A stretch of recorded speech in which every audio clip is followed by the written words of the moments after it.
کہ مسلمان شہداء کی تعداد 70 تھی، جس میں بھاری اکثریت انصار کی تھی، یعنی ان کے 65 آدمی شہید ہوئے تھے، 41 خزرج سے اور 24 اوس سے، ایک آدمی یہود سے قتل ہوا تھا، اور مہاجرین شہداء کی تعداد صرف 4 تھی، باقی رہے مشرکین کے مقتولین۔ تو ابن اسحاق کے بیان کے مطابق ان کی تعداد 22 تھی، لیکن اصحاب مغازی اور اہل سیر نے اس مارکے کی جو تفصیلات ذکر کی ہے اور جن میں ضمن جنگ کے مختلف مرحلوں میں قتل ہونے والے مشرکین کا تذکرہ آیا ہے، ان پر گہری نظر رکھتے ہوئے وقت پسندی کے ساتھ حساب لگایا تو یہ تعداد 22 نہیں بلکہ 37 ہوتی ہے۔ واللہ عالم۔ مسلمانوں نے مارکہ احد سے واپس آ کر 8 شوال 3 ہجری شنبہ و یکشنبہ کی درمیانی رات ہنگامی حالت میں گزاری۔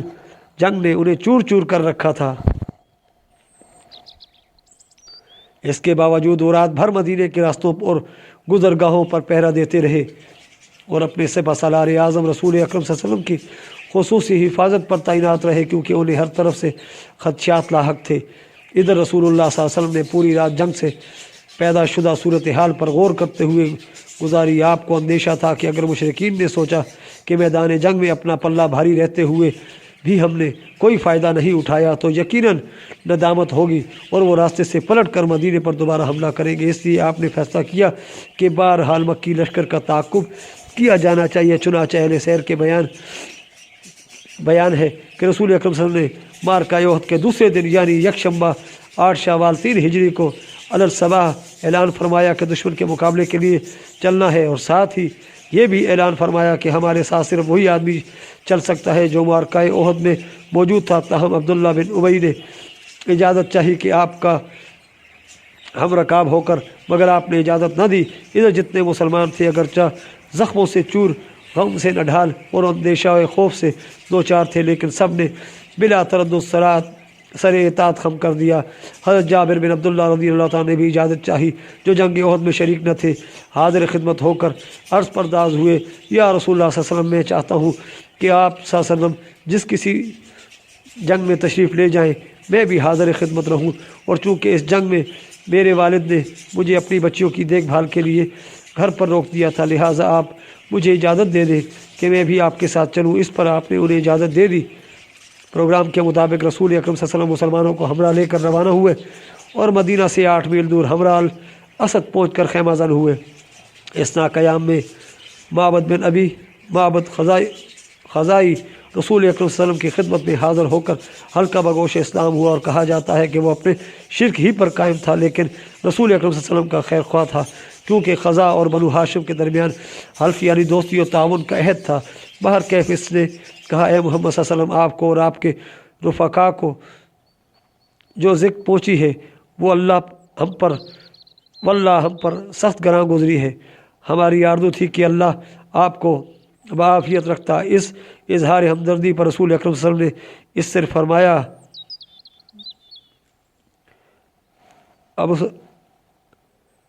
ابو نیان کے پاس جاؤ اور اس کی حوصلہ شکنی کرے۔ ادھر رسول اکرم صلی اللہ علیہ وسلم نے جو اندیشہ محسوس کیا تھا کہ مشرکین مدینہ کی طرف پلٹنے کی بات سوچیں گے، وہ بالکل برحق تھا۔ چنانچہ مشرکین نے مدینہ سے 26 میل دور مقامی روحہ پر پہنچ کر جب پڑاؤ ڈالا تو آپس میں ایک دوسرے کو ملامت کی، کہنے لگے، تم لوگوں نے کچھ نہیں کیا، ان کی شوکت و قوت توڑ کر انہیں یوں ہی چھوڑ دیا، حالانکہ ابھی ان کے اتنے سر باقی ہے کہ وہ تمہارے لیے پھر درد سر بن سکتے ہیں، لہٰذا واپس چلو اور انہیں جڑ سے صاف کر دو۔ لیکن ایسا محسوس ہوتا ہے کہ یہ سطحی رائے تھی جو ان لوگوں کی طرف سے پیش کی گئی تھی، جنہیں فریقین کی قوت اور ان کے حوصلوں کا صحیح اندازہ نہ تھا۔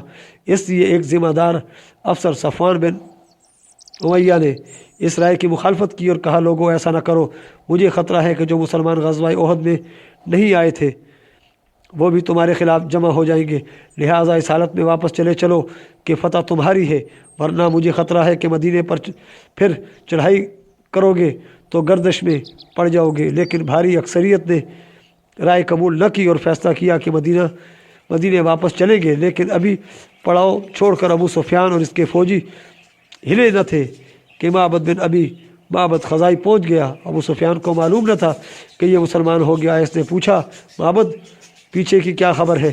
معبد نے پروپیگنڈا کا سخت اعصابی حملہ کرتے ہوئے کہا محمد صلی اللہ علیہ وسلم اپنے ساتھیوں کو لے کر تمہارے طاقوں میں نکل چکے ہیں۔ ان کی جمعیت اتنی بڑی ہے کہ میں نے ویسی جمعیت کبھی نہیں دیکھی۔ سارے لوگ تمہارے خلاف غصے سے کباب ہوئے جا رہے ہیں۔ احد میں پیچھے رہ جانے والے بھی آ گئے ہیں۔ وہ کچھ ضائع کر چکے اس پر سخت نادم ہے۔ تمہارے خلاف اس قدر بھڑکے ہوئے ہیں کہ میں نے اس کی مثال دیکھی ہی نہیں۔ ابو سفیان نے کہا ارے بھائی یہ کیا کہہ رہے ہو؟ معبد نے کہا واللہ میرا خیال ہے کہ تم کود کرنے سے پہلے گھوڑوں کی پیشانیاں دیکھ لو گے یا لشکر کا ہر اول دستہ ٹیلے کے پیچھے نمودار ہو جائے گا۔ ابو سفیان نے کہا واللہ ہم نے فیصلہ کیا ہے کہ ان پر پلٹ کر حملہ کریں گے اور ان کی جڑ کاٹ کر رکھ دیں گے۔ معبد نے کہا ایسا نہ کرنا، میں تمہاری خیرخواہی کی بات کر رہا ہوں۔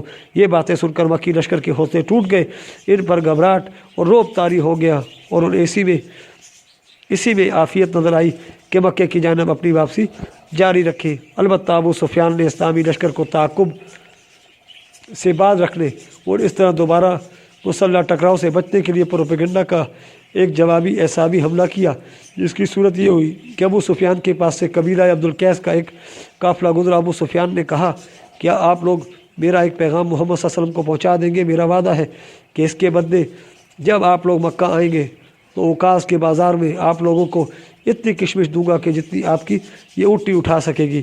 ان لوگوں نے کہا جی ہاں۔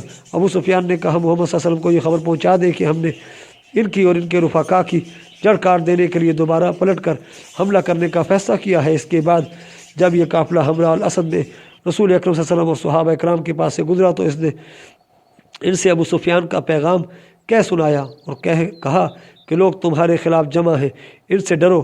مگر ان کی باتیں سن کر مسلمانوں کے ایمان میں اور اضافہ ہو گیا اور انہوں نے کہا حسبنا اللہ و نعم الوکیل، اللہ ہمارے لیے کافی ہے اور وہ بہترین کارساز ہے۔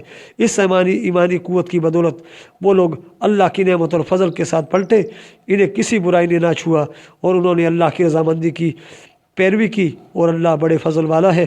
رسول اکرم صلی اللہ علیہ وسلم اتوار کے دن ہمراہ الاسد تشریف لے گئے تھے۔ دوشنبہ، منگل، بدھ یعنی 9، 10، 11 شوال 3 ہجری تک وہیں مقیم رہے۔ اس کے بعد مدینہ واپس آئے۔ مدینہ واپسی سے پہلے ابو عزا حجمی آپ صلی اللہ علیہ وسلم کی گرفت میں آ گیا۔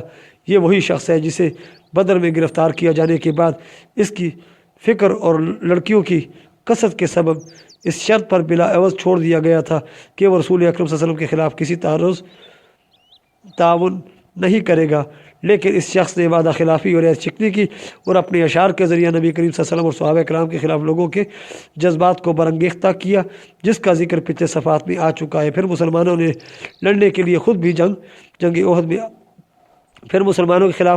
خود بھی جنگ احد میں آیا۔ جب یہ گرفتار کر کے رسول اکرم صلی اللہ علیہ وسلم کی خدمت میں لایا گیا تو کہنے لگا محمد میری لغزش سے درگزر کرو، مجھ پر احسان کرو اور میری بچیوں کی خاطر مجھے چھوڑ دو۔ میں عہد کرتا ہوں کہ اب دوبارہ ایسی حرکت نہیں کروں گا۔ نبی کریم صلی اللہ علیہ وسلم نے فرمایا اب یہ نہیں ہو سکتا کہ تم مکے جا کر اپنے رخسار پر ہاتھ پھیرو اور کہو کہ میں نے محمد صلی اللہ علیہ وسلم کو 2 مرتبہ دھوکہ دیا۔ مومن ایک سوراخ سے 2 مرتبہ نہیں ڈسا جاتا۔ اس کے بعد حضرت زبیر رضی اللہ عنہ یا حضرت عاصم بن ثابت کو حکم دیا اور انہوں نے اس کی گردن مار دی۔ اس طرح مکے کا ایک جاسوس بھی مارا گیا۔ اس کا نام معاویہ بن مغیرہ بن ابی العاص تھا اور یہ عبد الملک بن مروان کا نانا تھا۔ یہ شخص اس طرح زد میں آیا کہ جب احد کے روز مشرکین واپس چلے گئے تو یہ اپنے چچیرے بھائی حضرت عثمان بن عفان رضی اللہ تعالیٰ سے ملنے آیا۔ حضرت عثمان رضی اللہ تعالیٰ اس کے لیے رسول اکرم صلی اللہ علیہ وسلم سے امان طلب کی۔ آپ نے اس شرط پر امان دے دی کہ اگر وہ 3 روز کے بعد پایا گیا تو قتل کر دیا جائے گا۔ لیکن جب مدینہ اسلامی لشکر سے خالی ہو گیا تو یہ شخص قریش کی جاسوسی کے لیے 3 دن سے زیادہ ٹھہر گیا اور جب لشکر واپس آیا تو بھاگنے کی کوشش کی۔ رسول اکرم صلی اللہ علیہ وسلم نے حضرت زید بن حارثہ اور حضرت عمار بن یاسر رضی اللہ تعالیٰ عنہما کو حکم دیا اور انہوں نے اس شخص کا تعاقب کر کے اسے تہہ تیغ کر دیا۔ غزوہ ہمراہ الاسد کا ذکر اگرچہ ایک مستقل نام سے کیا جاتا ہے مگر یہ در حقیقت کوئی مستقل غزوہ نہ تھا بلکہ غزوہ احد ہی کا جزو و تمتمہ اور اسی کے صفات میں سے ایک صفحہ تھا۔ یہ ہے غزوہ احد۔ اپنے تمام مراحل اور جملہ تفصیلات سمیت اس غزوے کے انجام کے بارے میں بڑی طویل پیسے کی گئی ہے کہ آیا اسے مسلمانوں کی شکست سے تعبیر کیا جائے یا نہیں۔ جہاں تک حقائق کا تعلق ہے تو اس میں شبہ نہیں کہ جنگ کے دوسرے راؤنڈ میں مشرکین کو برتری حاصل تھی اور میدان جنگ انہی کے ہاتھ تھا۔ جانی نقصان بھی مسلمانوں ہی کا زیادہ ہوا اور زیادہ خوفناک شکل میں ہوا، اور مسلمانوں کا کم از کم ایک گروہ یقیناً شکست کھا کر بھاگا اور جنگ کی رفتار مکی لشکر کے حق میں رہی۔ لیکن ان سب کے باوجود بعض امور ایسے ہیں جن کی بنا پر ہم اسے مشرکین کی فتح سے تعبیر نہیں کر سکتے۔ ایک تو یہی بات قطعی طور پر معلوم ہے کہ مکی لشکر مسلمانوں کے کیمپ پر قابض نہیں ہو سکا تھا، اور مدنی لشکر کے بڑے حصے نے سخت اتھل پتھل اور بدنظمی کے باوجود فرار نہیں اختیار کیا تھا، بلکہ انتہائی دلیری سے لڑتے ہوئے اپنے سپہ سالار کے پاس جمع ہو گئے۔ نیز مسلمانوں کا پلہ اس حد تک ہلکا نہیں ہوا تھا کہ مکی لشکر ان کا تعاقب کرتا۔ علاوہ کوئی بھی مسلمان کافروں کی قید میں نہیں گیا، نہ کفار نے کوئی مال غنیمت حاصل کیا۔ پھر کفار جنگ کے تیسرے راؤنڈ کے لیے تیار نہیں ہوئے، حالانکہ اسلامی لشکر ابھی اپنے کیمپ ہی میں تھا۔ علاوہ کفار نے میدان جنگ میں 1 یا 2 دن یا 3 دن قیام نہیں کیا، حالانکہ اس زمانے میں فاتحین کا یہی دستور تھا اور فتح کی یہ ایک نہایت ضروری علامت تھی۔ مگر کفار نے فوراً واپسی کی راہ اختیار کی اور مسلمانوں سے پہلے ہی میدان جنگ خالی کر دیا۔ نیز انہیں بچے قید کرنے اور مال لوٹنے کے لیے مدینہ میں داخل ہونے کی جرت نہ ہوئی، حالانکہ یہ شہر چند ہی قدم کے فاصلے پر تھا اور فوج سے مکمل طور پر خالی اور ایک دم کھلا پڑا تھا، اور راستے میں کوئی رکاوٹ نہ تھی۔ ان ساری باتوں کا حاصل یہ ہے کہ قریش کو زیادہ سے زیادہ صرف یہ حاصل ہوا کہ انہوں نے ایک وقتی موقع سے فائدہ اٹھا کر مسلمانوں کو ذرا سخت قسم کی ذک پہنچا دی، ورنہ اسلامی لشکر کو نرغے میں لینے کے بعد اسے کلی طور پر قتل یا قید کر لینے کا جو فائدہ انہیں جنگی نقطہ نظر سے لازماً حاصل ہونا چاہیے تھا، اس میں وہ ناکام رہے، اور اسلامی لشکر قدر بڑے خسارے کے باوجود نرغہ توڑ کر نکل گیا۔ اور اس طرح کا خسارہ تو بہت سی دفعہ خود فاتحین کو برداشت کرنا پڑتا ہے، اس لیے اس معاملے کو مشرکین کی فتح سے تعبیر نہیں کیا جا سکتا، بلکہ واپسی کے لیے ابو سفیان کی عجلت اس بات کا غماز ہے کہ اسے خطرہ تھا کہ اگر جنگ کا تیسرا دور شروع ہو گیا تو اس کا لشکر سخت تباہی اور شکست سے دوچار ہو جائے گا۔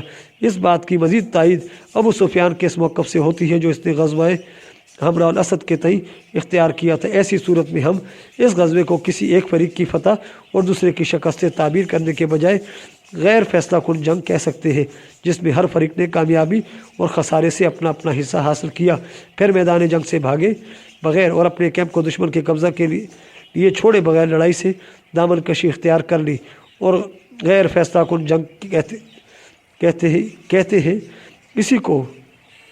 اسی جانب اللہ تعالیٰ کے اس ارشاد میں اشارہ نکلتا ہے۔ وَلَا تَهِنُوا فِي ابْتِغَاءِ الْقَوْمِ إِن تَكُونُوا تَعْلَمُونَ فَإِنَّهُمْ يَعْلَمُونَ كَمَا تَعْلَمُونَ وَتَرْجُونَ مِنَ اللَّهِ مَا لَا يَرْجُونَ۔ قوم مشرکین کے تعاقب میں ڈھیلے نہ پڑو، اگر تم علم محسوس کر رہے ہو تو تمہاری ہی طرح وہ بھی علم محسوس کر رہے ہیں، اور تم لوگ اللہ سے اس چیز کی امید رکھتے ہو جس کی وہ امید نہیں رکھتے۔ اس آیت میں اللہ تعالیٰ نے ضرر پہنچانے اور ضرر محسوس کرنے میں ایک لشکر کو دوسرے لشکر سے تشبیہ دی ہے، جس کا مفادیہ یہ ہے کہ دونوں فریق کے موقف متماثل تھے اور دونوں فریق اس حالت میں واپس ہوئے تھے کہ کوئی بھی غالب نہ تھا۔ بعد میں قرآن مجید نازل ہوا تو اس میں اس مارکے کی ایک ایک مرحلے پر روشنی ڈالی گئی اور تبصرہ کرتے ہوئے ان اسباب کی نشاندہی کی گئی جن کے نتیجے میں مسلمانوں کو اس عظیم خسارے سے دوچار ہونا پڑا تھا، اور بتلایا گیا ہے کہ اس طرح کے فیصلہ کن مواقع پر اہل ایمان اور یہ امت جسے دوسروں کے مقابل خیر امت ہونے کا امتیاز حاصل ہے، جن اونچے اور اہم مقاصد کے حصول کے لیے وجود میں لائی گئی ہے، ان کے لحاظ سے ابھی اہل ایمان کے مختلف گروہوں میں کیا کیا کمزوریاں رہ گئی ہیں۔ اس طرح قرآن مجید نے منافقین کے موقف کا ذکر کرتے ہوئے ان کی حقیقت بے نقاب کی، ان کے سینوں میں خدا اور رسول کے خلاف چھپی ہوئی عداوت کا پردہ فاش کیا، اور سادہ لو مسلمانوں میں ان منافقین اور ان کے بھائی یہود نے جو وسوسے پھیلا رکھے تھے ان کا ازالہ فرمایا، اور ان قابل ستائش حکمت اور مقاصد کی طرف اشارہ فرمایا جو اس مارکے کا حاصل تھی۔ اس مارکے کے متعلق سورہ آل عمران کی 60 آیتیں نازل ہوئی۔ سب سے پہلے مارکے کی ابتدائی مرحلے کا ذکر کیا گیا۔ یاد کرو جب تم اپنے گھر سے نکل کر میدان احد میں گئے، وہاں مومنین کو قتال کے لیے جا بجا مقرر کر رہے تھے۔ پھر اخیر میں اس مارکے کے نتائج اور حکمت پر ایک جامع روشنی ڈالی گئی۔ ارشاد ہوا، ایسا نہیں ہو سکتا کہ اللہ مومنین کو اسی حالت پر چھوڑ دے جس پر تم لوگ ہو، یہاں تک کہ خبیث کو پاکیزہ سے الگ کر دے، اور ایسا نہیں ہو سکتا کہ اللہ تمہیں غیب پر مطلع کرے، لیکن وہ اپنے پیغمبروں میں سے جسے چاہتا ہے منتخب کر لیتا ہے۔ پس اللہ اور اس کے رسولوں پر ایمان لاؤ، اور اگر تم ایمان لائے اور تقوی اختیار کیا تو تمہارے لیے بڑا اجر ہے۔ علامہ ابن قیم نے اس عنوان پر بہت تفصیل سے لکھا ہے۔ حافظ ابن حجر رحمۃ اللہ علیہ فرماتے ہیں، علماء نے کہا کہ غزوہ احد اور اس کے اندر مسلمانوں کو پیش آنے والی ذکر میں بڑی عظیم ربانی حکمتیں اور فوائد تھے۔ مثلاً مسلمانوں کی معصیت کے برے انجام اور ارتکاب نہیں کہ نحوست سے آگاہ کرنا، کیونکہ تیر اندازوں کو اپنے مرکز پر ڈٹے رہنے کا جو حکم رسول اللہ صلی اللہ علیہ وسلم نے دیا تھا، انہوں نے اس کے خلاف ورزی کرتے ہوئے مرکز چھوڑ دیا اور اسی وجہ سے ذکر اٹھانی پڑی تھی۔ ایک حکمت پیغمبروں کی اس سنت کا اظہار تھا کہ پہلے وہ ابتلا میں ڈالے جاتے ہیں، پھر انجام کار انہی کو کامیابی ملتی ہے، اور اس میں یہ حکمت پوشیدہ ہے کہ اگر انہیں ہمیشہ کامیابی حاصل ہو تو اہل ایمان کی صفوں میں وہ لوگ بھی گھس آئیں گے جو صاحب ایمان نہیں ہے، پھر صادق و کاذب میں تمیز نہ ہو سکے گی، اور اگر ہمیشہ شکست سے دوچار ہو تو ان کی بعثت کا مقصد ہی پورا نہ ہو سکے گا۔ اس لیے حکمت کا تقاضا یہی ہے کہ وہ دونوں صورتیں پیش آئیں تاکہ صادق و کاذب میں تمیز ہو جائے، کیونکہ منافقین کا نفاق مسلمانوں سے پوشیدہ تھا۔ جب یہ واقعہ پیش آیا اور اہل نفاق نے اپنے قول و فعل کا اظہار کیا تو اشارہ صراحت میں بدل گیا، اور مسلمانوں کو معلوم ہو گیا کہ خود ان کے اپنے گروہ کے اندر بھی ان کے دشمن موجود ہیں۔ اس لیے مسلمانوں نے ان سے نمٹنے کے لیے مستعد اور ان کی طرف سے محتاط ہوگا۔ ایک حکمت یہ بھی تھی کہ بعض مقامات پر مدد کی آمد میں تاخیر سے خاکساری پیدا ہوتی ہے اور نفس کا غرور ٹوٹتا ہے۔ چنانچہ جب اہل ایمان ابتلا سے دوچار ہوئے تو انہوں نے صبر سے کام لیا، البتہ منافقین میں آہوزاری مچ گئی۔ ایک حکمت یہ بھی تھی کہ اللہ تعالیٰ نے اہل ایمان کے لیے اپنے اعزاز کے گھر یعنی جنت میں کچھ ایسے درجات تیار کر رکھے ہیں جہاں تک ان کے اعمال کی رسائی نہیں ہوتی، لہذا ابتلا و محن کو بھی کچھ اسباب مقرر فرما رکھے ہیں تاکہ ان کی وجہ سے ان درجات تک اہل ایمان کی رسائی ہو جائے۔ اور ایک حکمت یہ بھی تھی کہ شہادت اولیاء کرام کا اعلیٰ ترین مرتبہ ہے، لہذا یہ مرتبہ ان کے لیے مہیا فرما دیا گیا۔ اور ایک حکمت یہ بھی تھی کہ اللہ اپنے دشمنوں کو ہلاک کرنا چاہتا تھا، لہذا ان کے لیے اس کے اسباب بھی فراہم کر دیا، یعنی کفر و ظلم اور اولیاء اللہ کی اعزا رسانی میں حد سے بڑی ہوئی سرکشی۔